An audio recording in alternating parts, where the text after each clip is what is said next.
멍의 시작 부산 외곽의 낡은 아파트. 축축한 흙 냄새와 금방이라도 무너질 듯한 벽지. 어둡고 답답한 계단을 따라 수연은 천천히 집으로 올라갔다. 학교를 마치자마자 곧장 달려왔지만 마음은 점점 무거워졌다. 현관문을 여는 순간 기다렸다는 듯이 거친 소리가 들려왔다. 아, 왔니? 방 청소는 했지? 엄마 혜진의 얼굴은 지쳐 보였지만 그 시선은 늘 차가웠다. 수연은 조용히 고개를 끄덕이고 신발을 벗었다. 거실 한쪽 탁자 옆에 앉아있던 할머니 옥수는 오늘도 얼굴에 멍 자국이 선명했다. 오른쪽 뺨에 진하게 번진 자주색 자국, 입계에는 아직 아물지 않은 그 상처까지. 할머니, 괜찮으세요? 수연이 조심스럽게 할머니 손을 잡았다. 옥수는 씁쓸하게 미소를 짓고는 수연의 손등을 쓰다듬었다. 괜찮아. 나이가 들어서 넘어지는 일은 흔하지. 그때 주방에서 그릇 깨지는 소리가 났다. 아, 진짜. 할머니, 뭐 하는 거예요? 제대로 못하겠으면 아예 손도 대지 마세요. 혜진의 목소리는 분노와 경멸로 가득 차 있었다. 수연이 할머니를 더 꼭 감싸 안으려고 할 때 작은 방 문이 삐걱 열리고 아버지 상구가 나왔다. 그는 한숨을 쉬며 말했다. 이 집은 언제부터 이렇게 시끄러워졌지? 혜진은 숨도 쉬지 않고 쏘아붙였다. 뭐가 시끄러워? 내가 이 고생하는데 저 사람은 자꾸 사고만 치고 애는 말도 안 듣고. 상구는 TV만 켜두고 다시 방 안으로 들어가 버렸다. 무관심이 이 집의 일상이 된 지 오래였다. 수연은 가방을 무거운 마음으로 내려놓고 몰래 스마트폰 녹음 버튼을 눌렀다. 베란다에 앉은 할머니에게 조용히 다가가 귓속말했다. 할머니, 오늘은 어떻게 된 거예요? 또 다치신 거죠? 옥수는 한참 침묵하다가 작게 중얼거렸다. 괜찮아. 네 엄마가 요즘 힘이 많이 드신가 봐. 말 안 듣는 내가 잘못이지. 수연은 속이 끓어올랐다. 그게 무슨 말이에요? 할머니는 아무 잘못도 없어요. 그 순간 다시 쩍 하고 혜진이 방문을 열었다. 뭐 해? 밥 먹으라고 해도 안 와? 할머니, 또 약 먹으셨나? 왜 이렇게 멍청해졌어요? 옥수는 아무 말 없이 일어나 부엌으로 들어갔다. 수연은 더듬듯이 핸드폰을 들고 할머니의 뒷모습 움츠려든 어깨를 영상으로 담았다. 저녁 식탁 위 냉랭한 공기만이 감돌았다. 밥을 먹는 둥 마는 둥 아무도 말을 걸지 않는다. 수연이 먼저 입을 열었다. 오늘 학교에서 선생님이 하신 말인데. 아, 좀 그만해라. 귀찮으니까 조용히 좀 먹자. 산구가 숟가락을 내려놓으며 짜증을 냈다. 혜진은 식탁을 손가락으로 툭툭 두드리며 말했다. 수연아, 너 할머니처럼 아무 쓸모없는 사람 되면 안 돼. 알아듣지? 옥순이 조용히 밥을 한 숟갈 떴다. 그 손이 미세하게 떨렸다. 늦은 밤 거실에서 뭔가 부딪히는 소리와 함께 욕설이 들려왔다. 수연은 깜짝 놀라 방문을 조금 연 채 숨죽여 지켜봤다.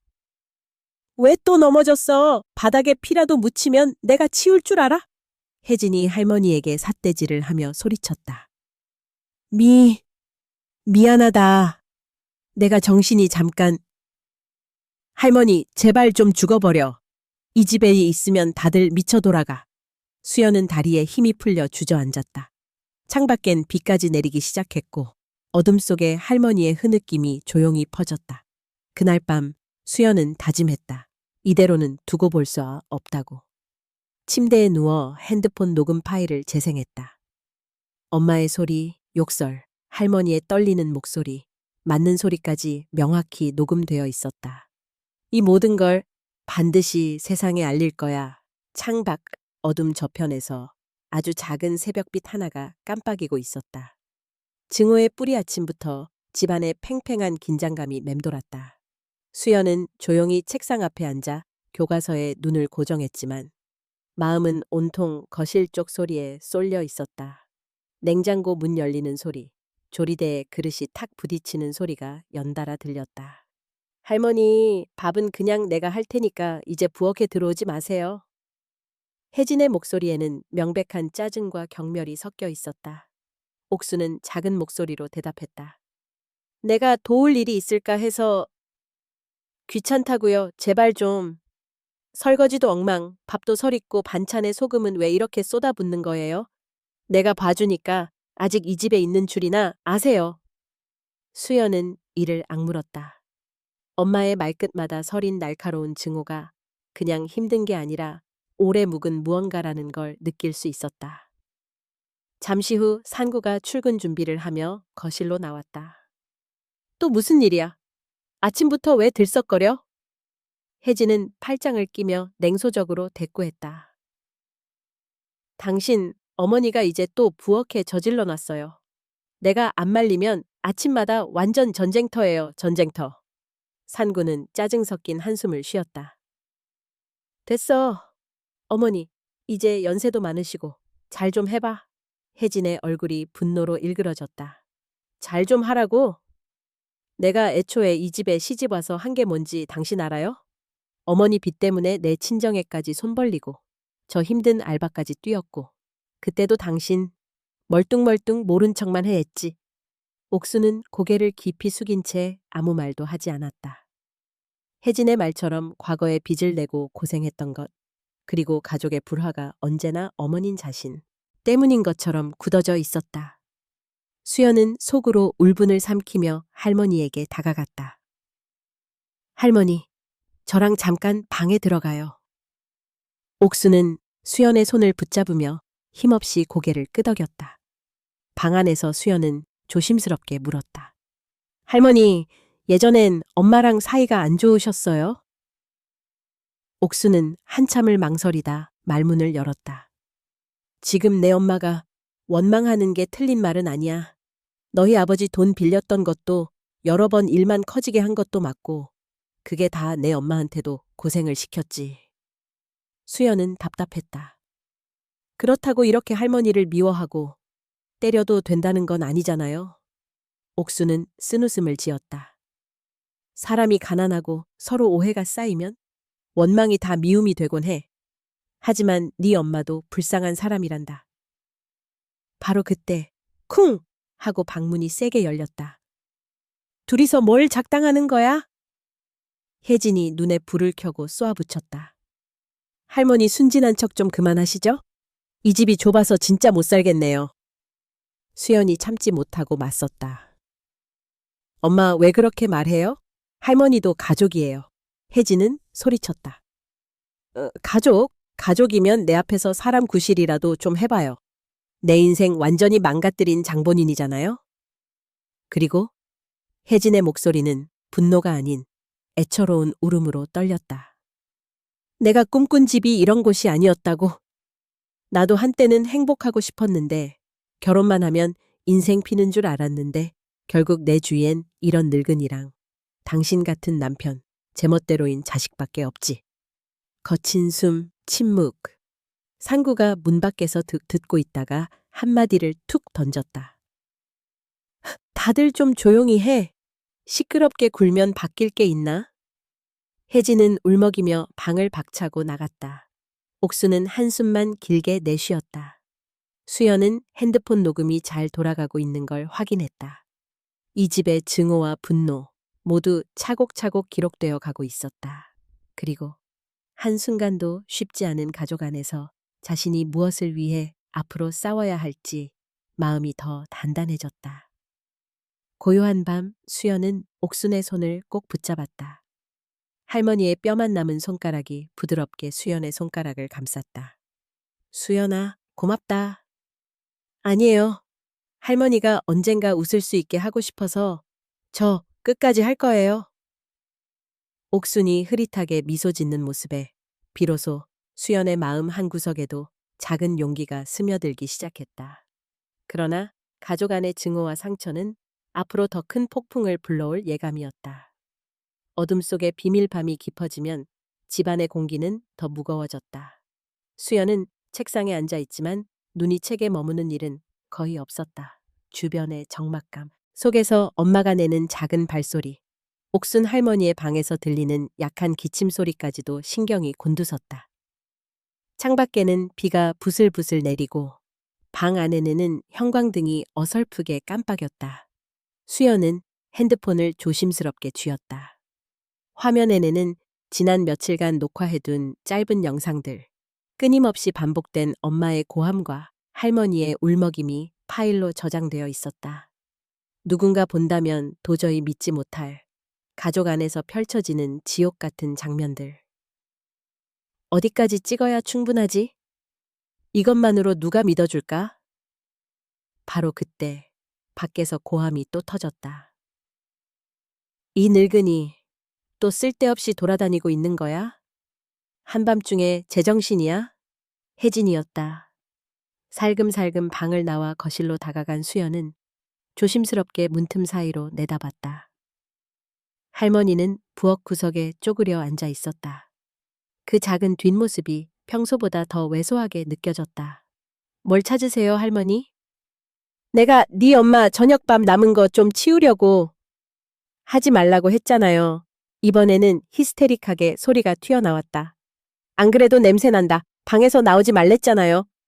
할머니, 언제까지 이 집에서 민폐로 살 거예요? 죽을 때까지 그럴 거냐고요? 옥수는 미안하다 미안하다를 영업 후 중얼거렸다. 수연은 몸이 떨렸다.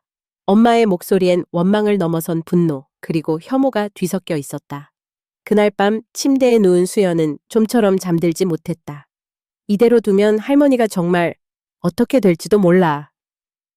불안한 마음에 다시 핸드폰을 들었다. 살금살금 일어나 방문을 아주 살짝 열었다. 복도 끝 창문에서 줄곧 희미한 불빛이 반짝였다. 거기로 다가가 보니 엄마가 화장실 앞에서 누군가에게 전화를 하고 있었다. 그냥 이 인간은 없어졌으면 싶지. 보험금만 타면 우리 가족 다 살 텐데. 수연은 놀라 귀를 뒤로 젖혔다. 순간 발에 힘이 풀릴 뻔했다.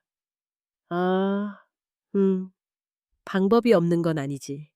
근데 상우 그 인간이 쓸데없이 눈치만 봐서. 그래, 내일 다시 얘기해. 전화를 끊고 돌아가는 엄마의 얼굴. 한 번도 본 적 없는 섬뜩한 표정이었다. 수연은 숨을 멈춘 채 재빨리 방으로 돌아왔다. 손엔 핸드폰이 미친 듯이 떨리고 있었다. 진짜야. 엄마가 무언가 꾸미고 있어. 할머니를.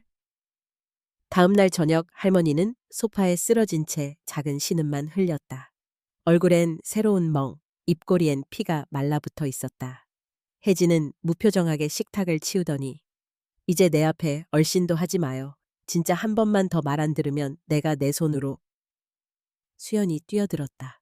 엄마, 이젠 그만해요, 사람이. 어떻게 사람이한테 이럴 수 있어요? 녀석, 너까지 할머니 편 들지 말랬지. 혜진의 눈이 살벌하게 번뜩였다. 상우는 소파에서 한숨을 쉬며 말했다. 둘 다 좀 조용히 해. 난 진짜 더 못 참겠다. 그리고는 슬그머니 방으로 들어가 버렸다.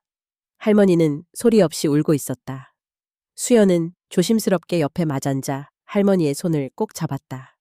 괜찮아요. 누군가 꼭 지켜줄 거예요. 절대 혼자 두지 않을게요. 옥수는 젖은 눈을 살짝 올리고 수연을 바라봤다. 그 작은 시선 속에 고통과 두려움, 그리고 희미한 희망이 뒤섞여 있었다. 그 순간 수연은 다짐했다. 비밀은 더 이상 어둠 속에 머무르지 않을 거라고. 그리고 언젠가 진실의 빛, 아침 햇살이 이 집에도 비출 거라고. 범죄의 지하실 수연이 학교에서 돌아온 오후, 아파트 복대는 이웃들의 웅성거림이 퍼지고 있었다.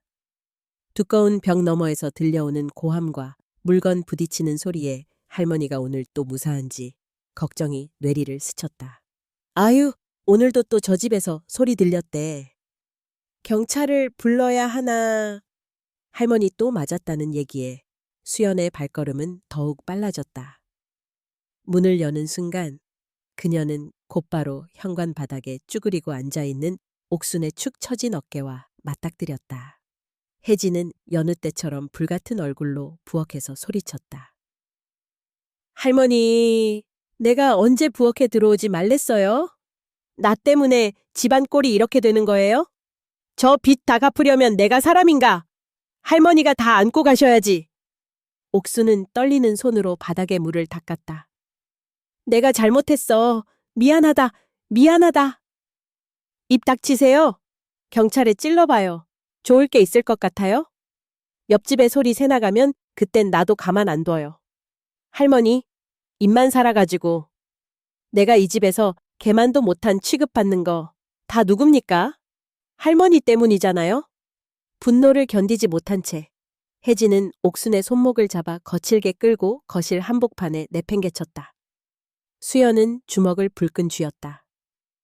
엄마, 더 이상 할머니한테 이렇게 하지 마요. 아무리 화나도. 네가 뭘 알아? 네가 내 입장 돼봐.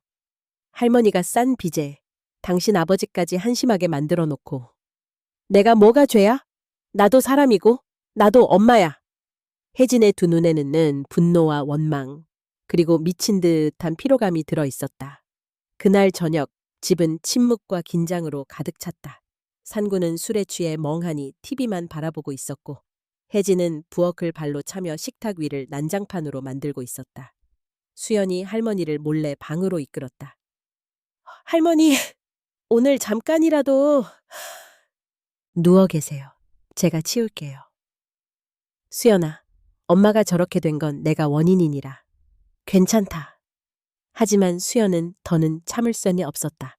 밤 11시. 누군가 화장실에서 찬물을 콸콸 쏟는 소리가 들렸다. 궁금해진 수연은 조심스럽게 문틈을 통해 내다봤다. 혜진이 옥순의 머리를 세면대에 처박으며 낮은 목소리로 소리쳤다. 죽을 용기가 있으면 지금 여기서 끝내세요. 내 앞에서 더는 숨도 쉬지 말아요. 제발. 살려다오. 옥수는 넘어질 듯 고개를 휙 젖혔다. 나 없었으면 이 집 다 쫄딱 망했어요. 할머니 때문에 나도 이 모양 이 꼴이야. 차라리 정신병원이라도 들어가시던가. 바닥에 쓰러진 할머니의 머리가 찬물과 함께 차갑게 젖었다. 수연의 다리는 힘이 풀렸고 핸드폰을 들어 모든 장면을 찍었다. 떨리는 손끝에서 울려 퍼지는 녹화 중 표시만이 그녀에게 남은 유일한 희망이었다. 잠시 후 욕실 문이 세차게 닫히며 혜진이 집안을 휩쓸고 다녔다. 누가 내 기분 좀 알아줘요? 이 늙은이만 아니었으면 내 인생 더 나았다고. 거실 장식장에서는 취한 산구가 나와 넥타이를 풀며 비틀거렸다. 됐어, 혜진아. 그만해라. 경찰이라도 오면 어쩌려고. 당신은 똑바로 좀 살아. 역시나 한심해. 한심해. 다들 미쳐가는구나. 이웃에선 문이 조금씩 열렸다. 조심스레 쳐다보는 눈동자들, 그리고 눌러 담은 한숨들이 집 주변을 휘감았다. 수연은 방으로 들어와 핸드폰을 움켜쥐고 숨죽였다. 끊임없이 치미는 공포와 분노, 그리고 책임감이 온몸을 덮쳤다. 이걸 경찰에 들려주면 할머니가 더 큰일 당하진 않을까. 그날 밤 이 집의 어두운 지하실, 죄책감과 증오, 그리고 외면 속에 깊게 묻힌 범죄가 드러나기 시작했다. 수연은 두 눈을 질끈 감았다. 내가 할머니를 지켜야 해. 더 이상 미루면 안 돼. 할머니의 방 안, 푸르게 질린 옥순의 얼굴이 가물거렸다. 그녀는 오늘 밤도 자신의 죄와 아픔을 조용히 삼킬 뿐이었다. 누구도 모르게 아무 소리도 내지 않는 채로. 나락의 끝 어두운 먹구름이 부산 하늘을 뒤덮은 어느 저녁, 집안의 무거운 공기는 그 어느 때보다 두터웠다. 빗방울이 창문을 무심하게 두드리는 소리와 함께 현관문이 격한 소리와 함께 열렸다. 낮은 목소리로 욕지거리를 섞으며 사채업자들이 문 앞에 모였다. 상우 씨, 돈 언제 갖고 올 겁니까? 이자만 해도 얼마인지 아세요? 사내들의 걸걸한 목소리가 집안 곳곳에 울려 퍼지자 옥수는 본능적으로 몸을 웅크렸다. 상우는 식은땀을 닦고 문 앞에 나섰다. 조금만 더 시간을. 상황이 너무 힘들어서.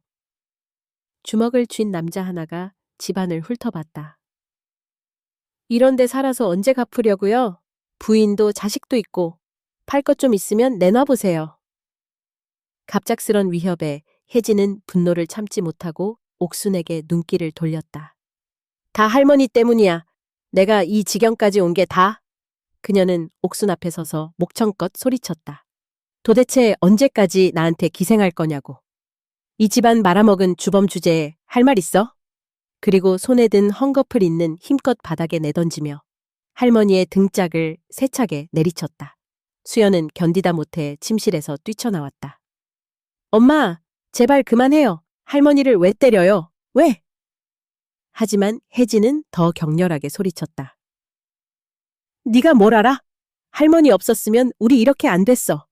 네 아버지는 소용도 없고 나는 고통밖에 안 남았어.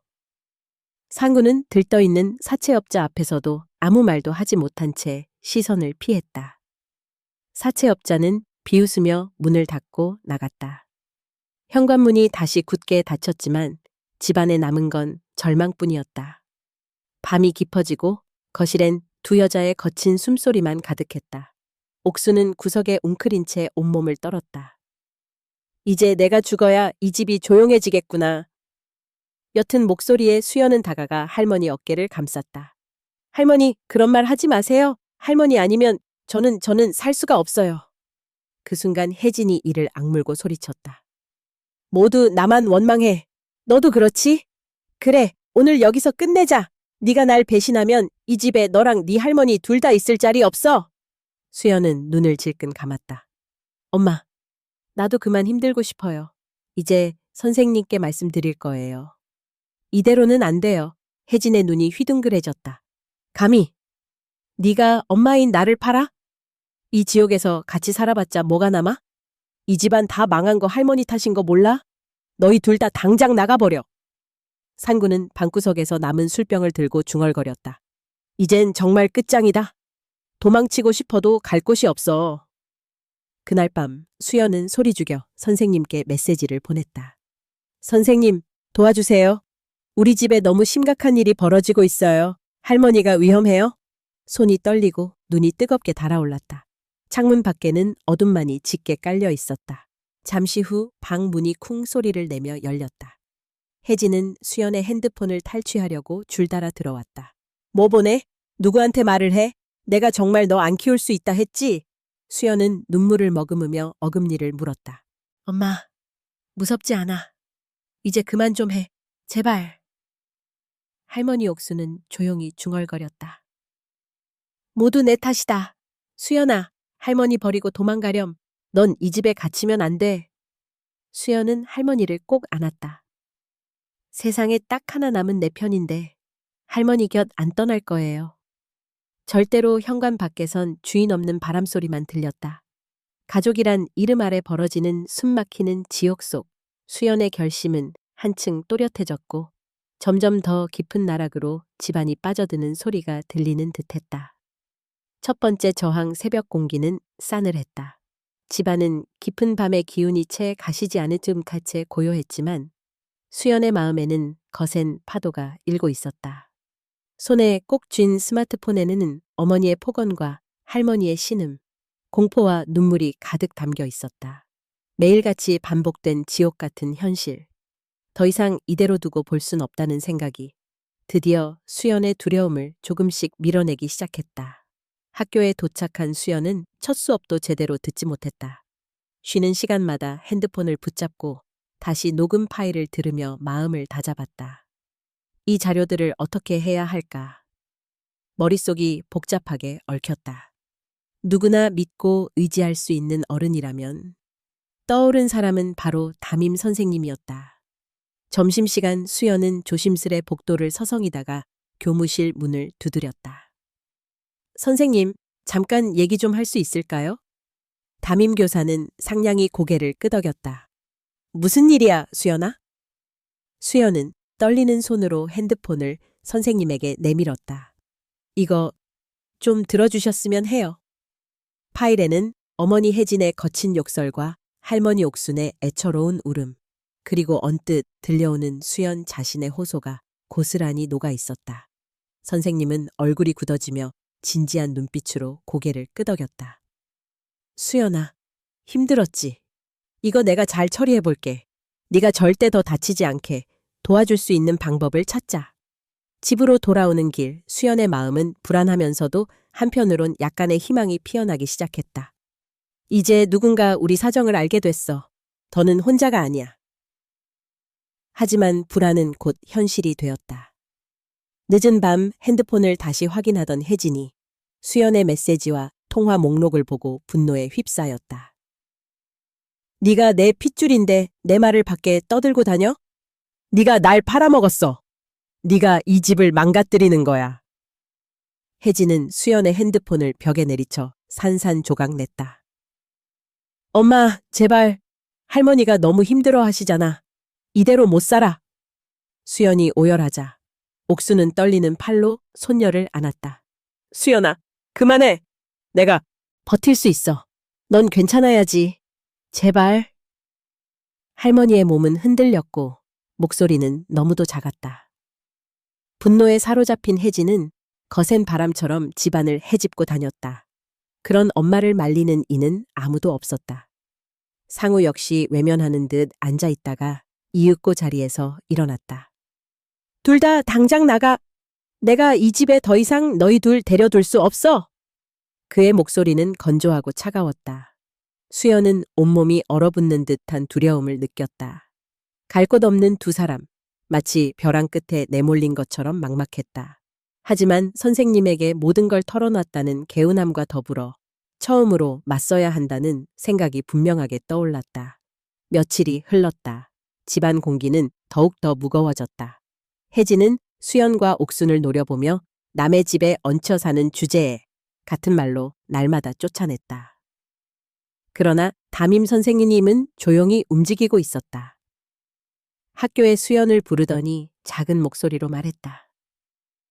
수연아, 너희 집 주변을 선생님이 한번 살펴볼 거야. 너무 걱정하지 마라. 주변에 도와줄 만한 분들도 있으니까. 어둠이 짙게 깔린 밤, 옥수는 손녀를 꼭 껴안고 말했다. 네가 이렇게 강해져서 참 다행이다. 너만 아니었으면 나는 이미 포기했을지도 몰라. 수연은 작게 미소 지으며 눈물을 훔쳤다. 이제부터는 더 숨지 않을 거야. 우리 같이 버틸 수 있으니까. 수연의 내면에는 희미하지만 단단한 용기가 자리 잡기 시작했다. 비로소 첫 번째 반항의 불빛이 아주 어둡던 집안 어딘가에서 미약하게 타오르고 있었다. 지옥의 반복 며칠이 지났다. 집안은 오히려 더 날카롭고 건조해졌다. 희망이라고는 찾아볼 수 없는 곳, 어두운 그림자만이 점점 짙어졌다. 혜진의 날카로운 목소리는 하루에도 수차례 반복됐다. 이 늙은이 숨도 제대로 못 쉬게 하네. 방에서 절대 나오지 마요. 나 보기 싫으니까. 할머니의 방문은 자꾸만 더 오래, 더 꽉 닫히게 되었다. 수연은 핸드폰을 꼭 쥐곤 조용히 집안을 어슬렁거렸다. 녹음 버튼을 누르고 영상도 몰래 찍었다. 집안 곳곳에선 분노와 절망, 히스테리의 기운이 공기를 찔렀다. 어느 날 수연이 현관문에 나가보니 엘리베이터 앞에 동네 아주머니들이 모여 웅성거리고 있었다. 요즘 저 집 진짜 무서워서 옆에도 못 가겠어요. 가끔 무슨 소리가 그렇게 크게 들리는지. 이웃들의 수군거림은 소문이 되어 슬그머니 퍼져나갔다. 집에서는 각종 사소한 실수도 용서받지 못했다. 혜진은 식탁에서 상하다 남은 반찬 그릇을 일부러 바닥에 떨어뜨렸다. 이게 집안 꼴이다, 할머니가. 이렇게 집을 더럽혀댔으니 누가 더럽다 안 하겠어요? 옥수는 아무 말 없이 그릇 조각을 줍고 또 기침을 삼켰다. 잠시 후 혜진은 또다시 소리쳤다. 내가 진짜 바라거나 했나 이 집 남의 집이 됐으면 좋겠더라. 할머니, 차라리 저 창문으로 뛰어내리든가 죽어버리던가. 그 소리를 듣던 수연은 참지 못하고 방문을 열었다. 엄마, 그런 말 좀 그만해요. 할머니가 뭘 그렇게 잘못하셨는데요? 혜진은 매섭게 노려봤다. 너까지 할머니 편 드는 거야? 이 집에 내 편은 아무도 없어? 산구는 빈 소주잔을 책장 위에 내려놓으며 고개를 돌렸다. 시끄럽다. 남들 다 듣겠다. 그러나 혜진은 점점 더 날이 서갔다. 결국 할머니가 잠깐이라도 거실로 나오면 밥도 제대로 못 먹게 방으로 몰아넣었다. 밥 먹지 마. 먹으려면 네 손녀랑 먹지. 나랑은 먹지도 마요. 옥수는 흐느끼며 방으로 들어갔다. 수연은 젓가락을 놓았다. 언제쯤이면 이 고리가 끊어질까. 밤이 깊어지면 상황은 더 심해졌다. 때로는 혜진이 계단 위에서 할머니를 일부러 미는 신용도 했다. 계단 조심해요, 할머니. 혹시라도 미끄러져 죽으면 난 억울한 거 없으니까. 어느 밤은 옥순을 작은 방에 가두고 저녁도 주지 않았다. 수연은 핸드폰에 몰래 녹화 버튼을 누르며 숨죽였다. 영상 수십 개와 녹음 파일이 쌓여갔다.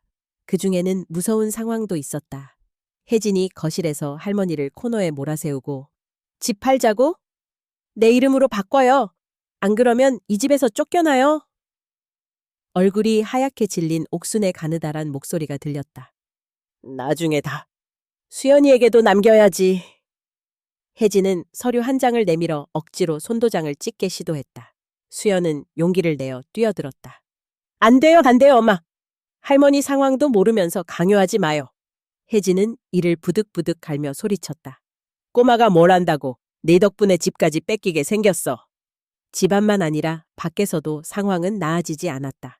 빚쟁이들이 또 찾아와 초인종을 누르고 위협했다. 빨리 집 내놓으라고 전해요. 안 그러면 경찰까지 부르겠다고. 산구는 어쩔 수 없이 사기당한 얼굴로 무기력하게 집 안 한 구석에 웅크렸다. 이렇게 어두운 악순환의 고리가 무한히 반복됐다. 희망은 보이지 않았다. 할머니는 더 약해지고 수연은 점점 더 지쳐갔다.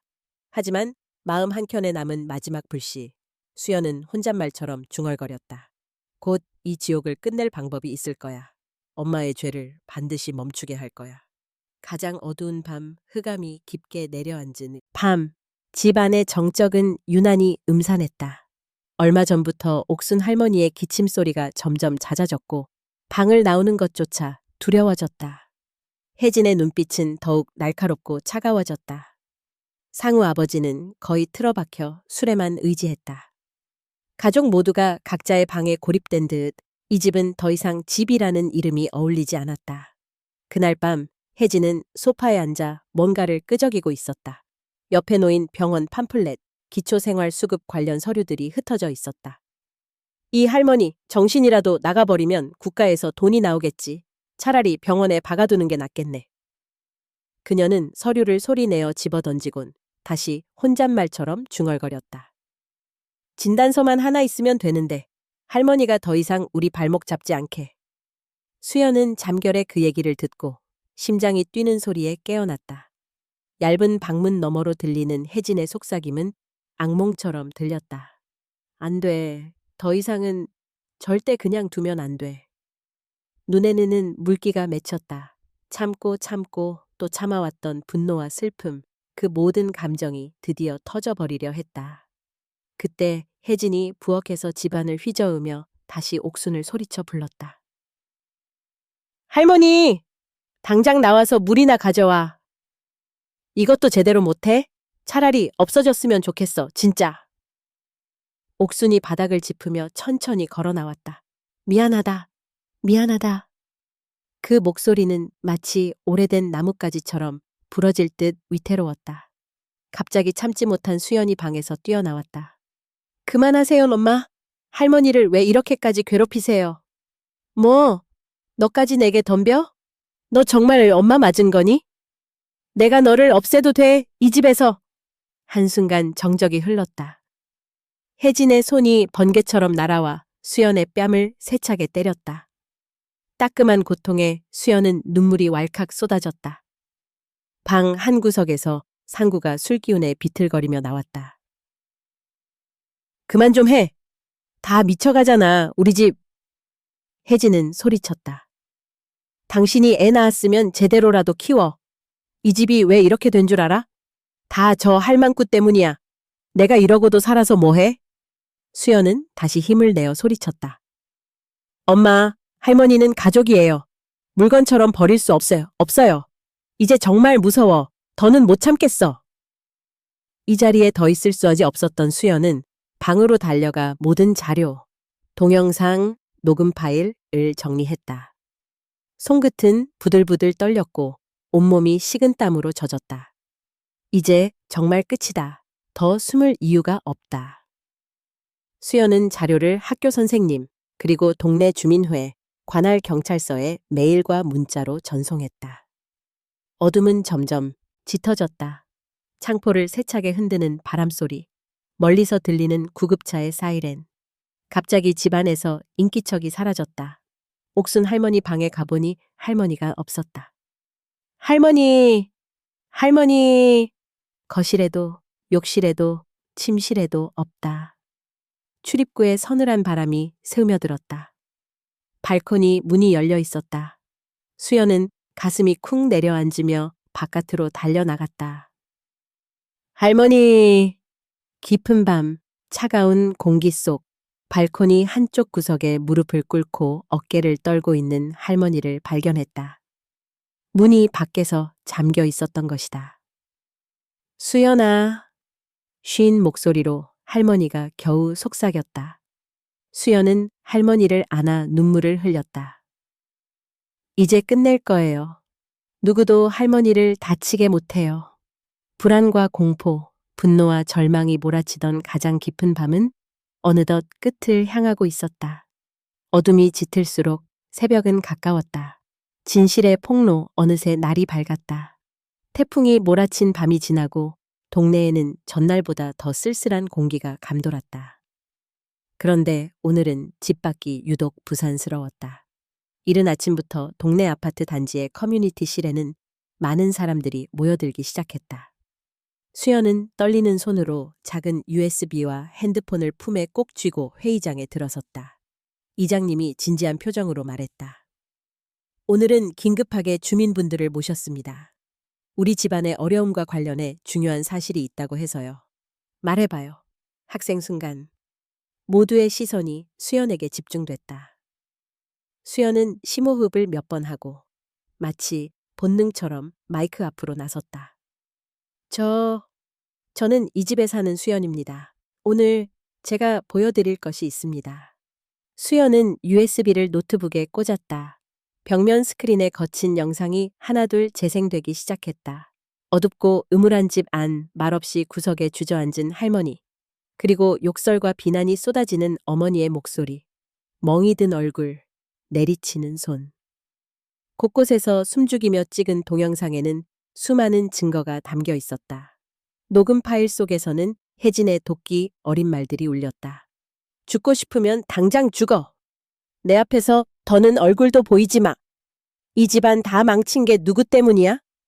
그리고 깨어진 그릇과 울부짖는 소리, 가냘픈 할머니의 비명과 아이의 떨리는 목소리. 장면은 반복될수록 점점 더 잔인하게 변했다. 짧은 영상이 끝나자 커뮤니티실 안은 무거운 정적에 잠겼다. 그러다 누군가가 조심스럽게 입을 열었다.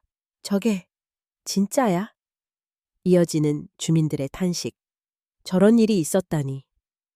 신고했어야지. 어떻게 저런 걸 견뎠대요?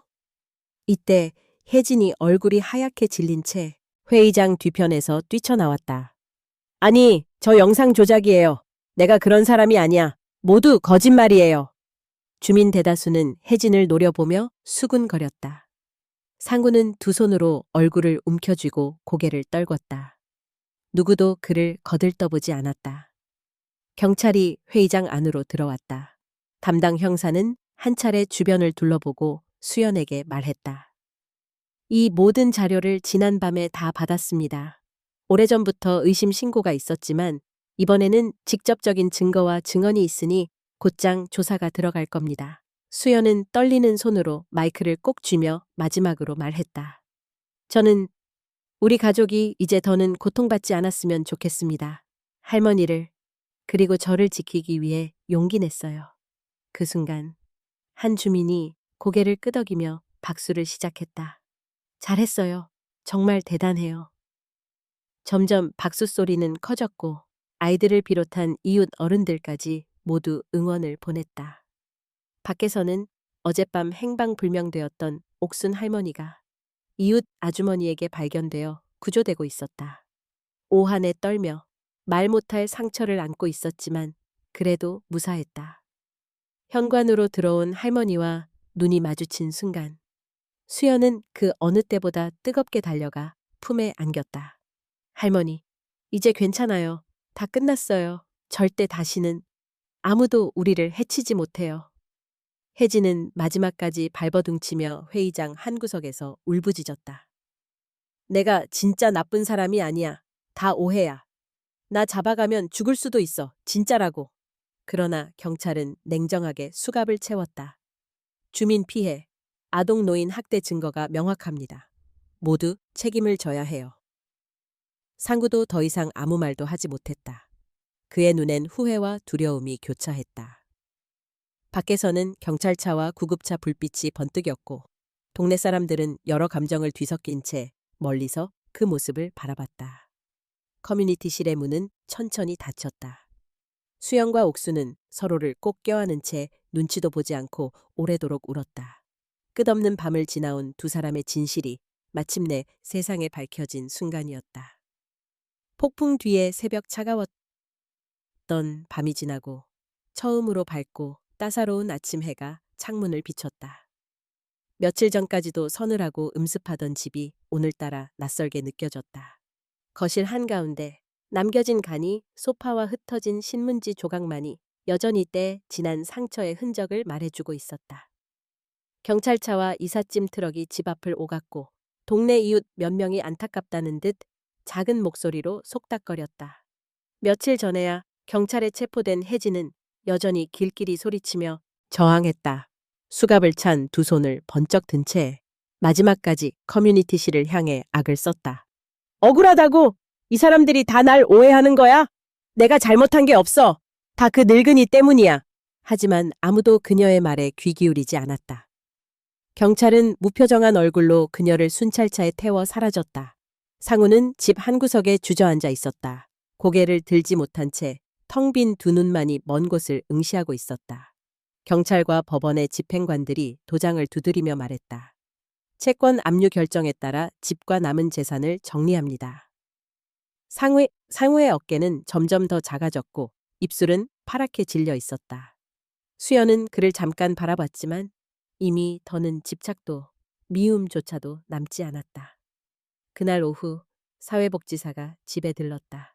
젊은 남성 복지사는 미소를 머금은 채 말하였다.